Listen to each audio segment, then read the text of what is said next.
This is a way back now in the 1700s. Everyone at the time, they thought they'd never find out the origin of this piece of music. They knew he didn't write it himself. He said, when I was a young man, I was playing my harp one day for a wedding.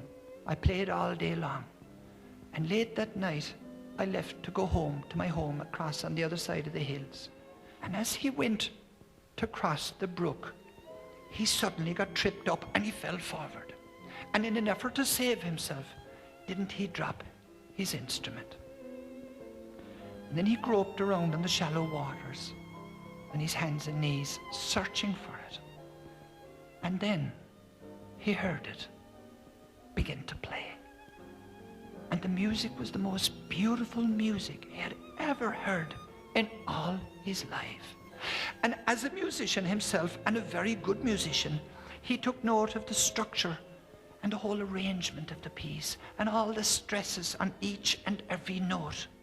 And when the music had finished playing, the harp was gently placed back in his arms.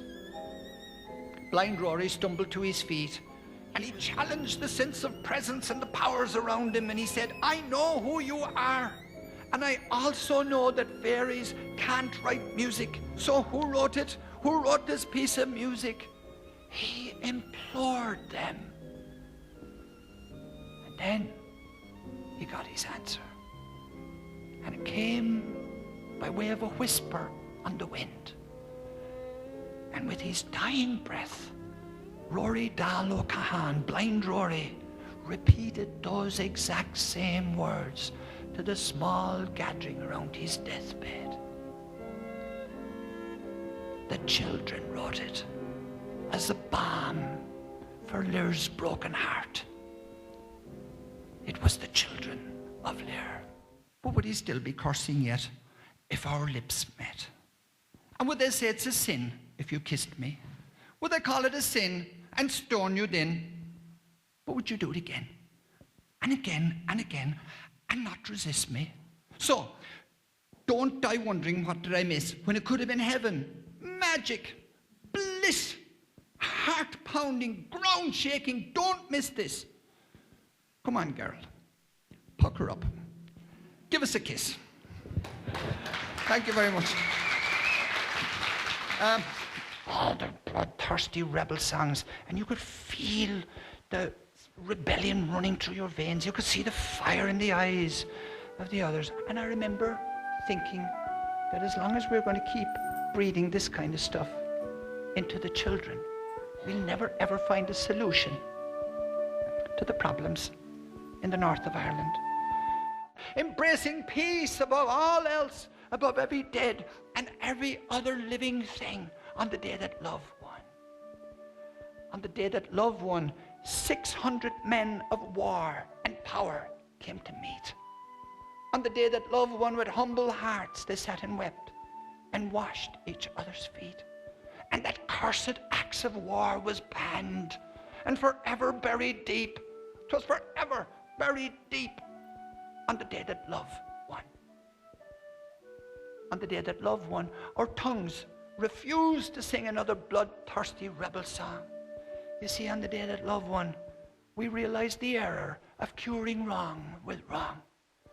And so we danced a different dance. We all sang, give peace a chance, without another backward glance. On the day that love won. On the day that love won, we gave out roses from ocean to sea.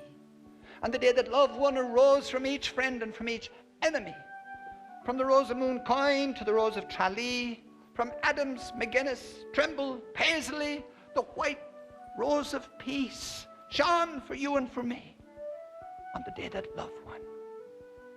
And I do firmly believe that if we found it there, of all places, we can find it anywhere.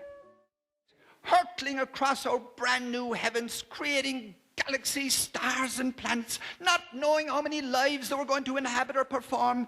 And then one day, the same little atoms, the exact same one, rocks up, comprising you and me. How exciting is it?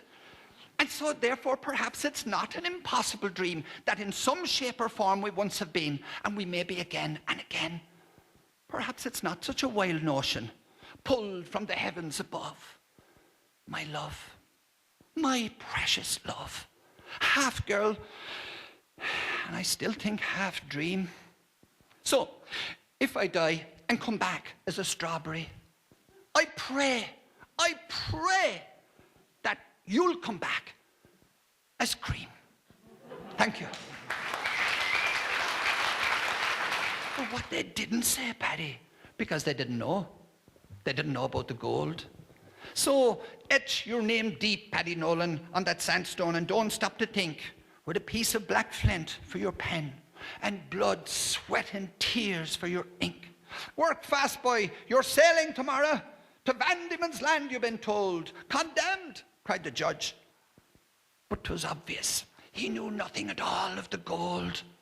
And the learned judge grew rich and stout, but his honour never dreamed about the wealth of citrus in full bloom, and the wheat fields' rich demeanour throwing a golden glow to the sky above the massive riverina, and the golden girls with golden hair that'd take your breath away, on golden sun-drenched beaches from Broome to Byron Bay. And one day the world will wonder, when your epitaph is told, just what it was Paddy Nolan did to deserve this land of gold.